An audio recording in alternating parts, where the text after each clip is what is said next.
В эфире проект «Территория гласности», и сегодня в студии пресс-центра Михаила Ходорковского и Платона Лебедева Анатолий Ермолин, предприниматель, политик, ведущий программы «Эхо Москвы», «Военный совет», а также человек, который долгие годы работал с Михаилом Ходорковским над образовательными проектами.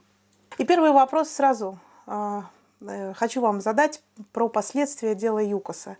Мы многих людей об этом спрашиваем, и экономистов, и политологов. А вот вас, как человек, который работал с образовательными проектами непосредственно, с благотворительными проектами ЮКОСа и социальными, что потеряла страна с делом ЮКОСа? Ну, я думаю, что страна остановилась.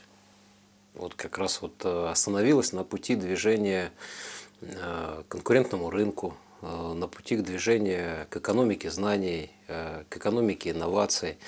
Вот, это, я абсолютно в этом убежден, потому что вот все, что делалось Михаилом Борисовичем в гуманитарной сфере, было на самом деле направлено на формирование нового человека, человека с новым мышлением. И это делалось настолько глубоко и системно, и настолько дальновидно, что вот многие даже это ведь не видели, не верили, не понимали. Вот я помню, когда еще в Минотепе мы создавали тогда вот лицей подмосковный, только.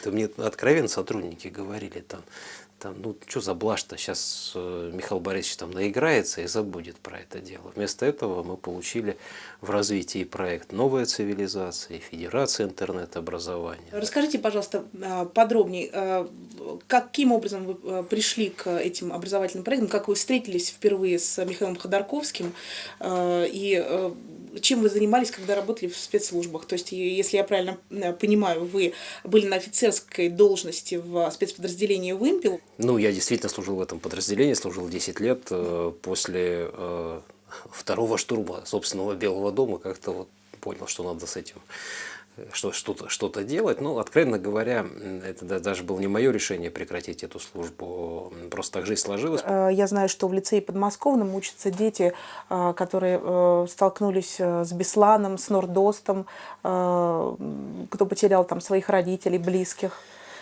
Ну, первый проект, в общем, он достаточно известный. Кстати говоря, я имею в виду лицей подмосковный, да?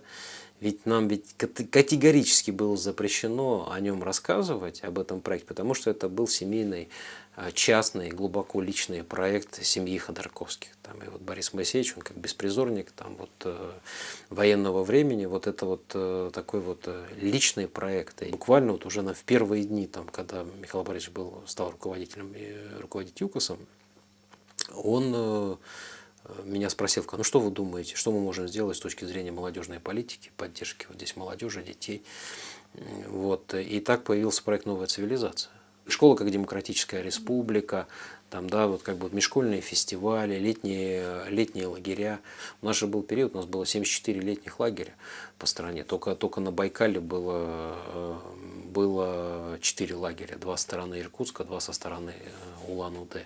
То есть в общем-то, вот эти вот такие демократические республики Шкита.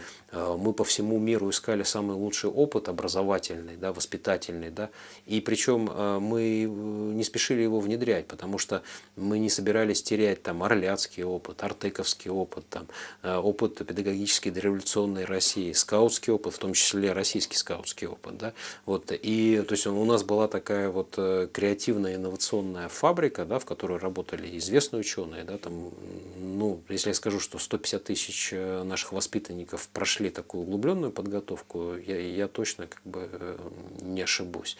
А там те, кто имел доступ к таким программам и там на уровне школы, там их было около миллиона, наверное. Сейчас все, что осталось, это лицей подмосковный. Изначально лицей как раз создавался, концепция лицея была вот изначально у первого Коралловского, это лицей для детей погибших офицеров. Что для вас было и есть дело ЮКОСа?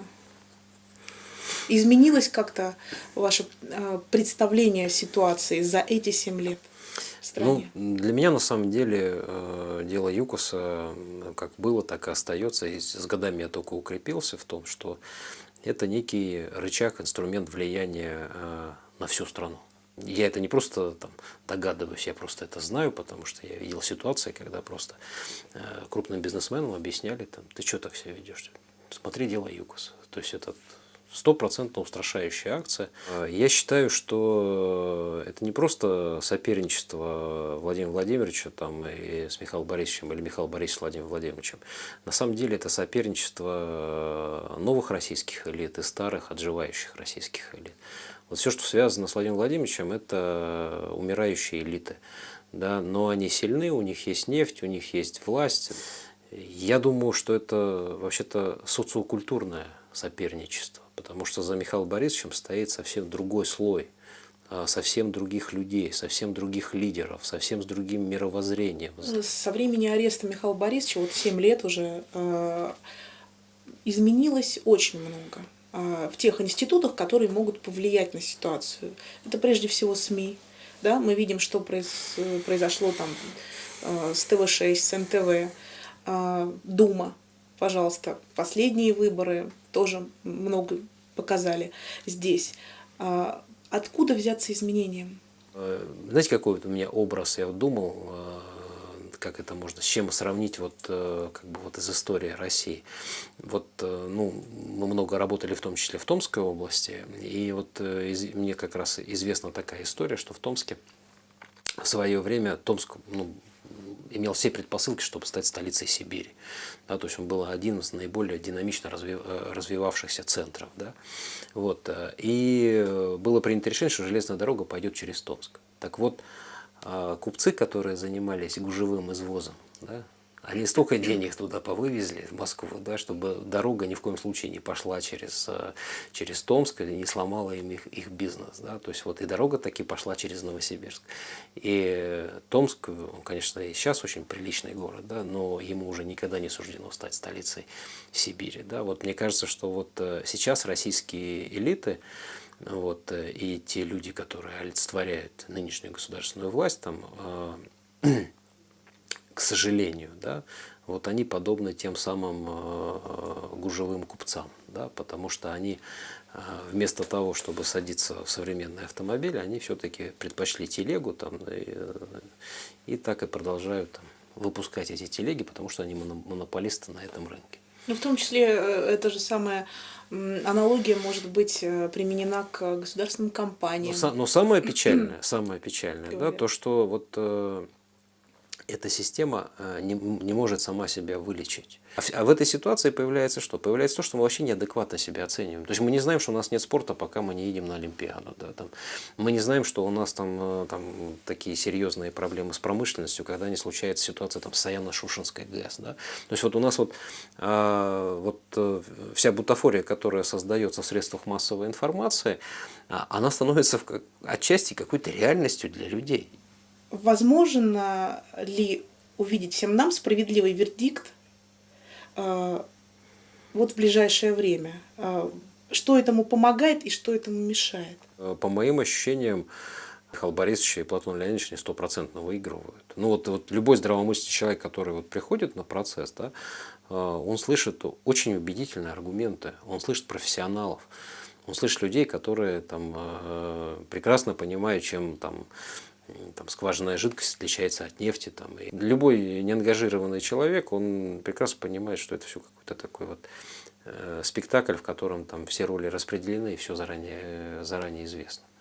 Мне кажется, и прокурорские там тоже прекрасно это все понимают. Там, даже странно на них смотреть иногда бывает.